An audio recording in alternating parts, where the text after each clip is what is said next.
नहमदुहु व नुसल्ली अला रसूलिहिल करीम अम्मा बअदु फ़अऊज़ु बिल्लाहि मिनश शैतानिर रजीम बिस्मिल्लाहिर रहमानिर रहीम। आज का वजीफ़ा कारोबारी बंदिश के हवाले से ये चीज़ें बहुत ज़्यादा आम हो चुकी हैं कि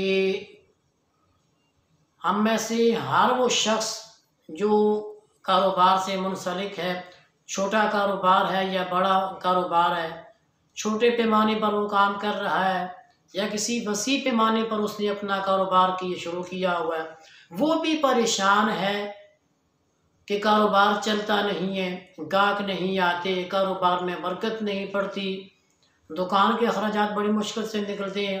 तो इस तरह के जो मसाइल हैं कारोबारी हज़रात के लिए, ये बहुत ही ज़बरदस्त वजीफ़ा मैं आपको बताने जा रहा हूँ।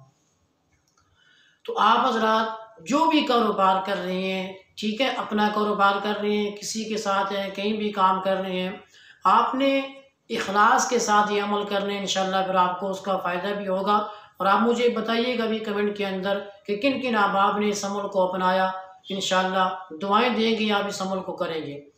तो नाज़रीन गिरामी, आपने अमल ये करना है कि नमाज फ़जर के बाद, नमाज फ़जर अदा कर लेने के बाद इज़ा जाअ नस्रुल्लाहि वल फ़थ, 30वें पारे के अंदर सूरत नस्र है, उसको आपने पढ़ना है। मैं एक मरतबा पढ़ता हूँ, आप सिमात कर लीजिए।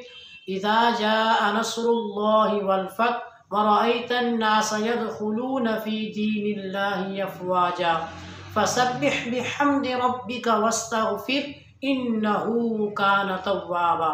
41 दिन आपने 41 मरतबा पढ़ना है। 41 दिन 41 मरतबा पढ़ना है। मतलब ये कि आपने एक मरतबा रोज़ाना पढ़ना है, तो ये 41 दिन 41 मरतबा आपका वजीफ़ा होगा।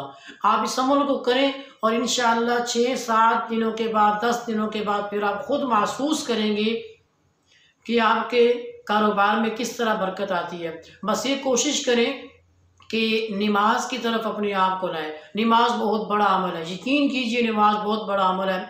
अगर हम सिर्फ अपने आप को नमाजी बना लें, हमारी हर मुश्किल आसान हो जाए। कारोबार न चलने की जो परेशानी हमारे अंदर है, किसी और घरेलू हमारे मसाइल हैं, या इसी तरह और जो भी हमारी परेशानियाँ हैं, नमाज कायम कर लेने से, पढ़ लेने से, नमाज की आदत अपना लेने से, नमाज को अपनी ज़िंदगी में लाने से ये चीज़ें हल हो जाती हैं। बहरहाल अल्लाह रब्बुल आलमीन मुझे भी और आपको भी नमाज का पाबंद बनाए, इस अमल को करें और उसके बाद फिर हमें ज़रूर राय दें कि जिन दोस्त अहबाब ने इस अमल को किया उनको क्या फ़ायदा हुआ, ताकि मज़ीद हमारे दोस्त अहबाब भी इस अमल को करें और मज़ीद जो परेशान है वो अपनी परेशानी को इस वजीफ़े के ज़रिए से हल करें। अल्लाह तबारक व तआला से दुआ है कि अल्लाह तबारक व तआला हमें कुरान और सुन्नत की कामिल इत्तिबा नसीब फरमाए। वस्सलाम व रहमतुल्लाहि व बरकातुहू।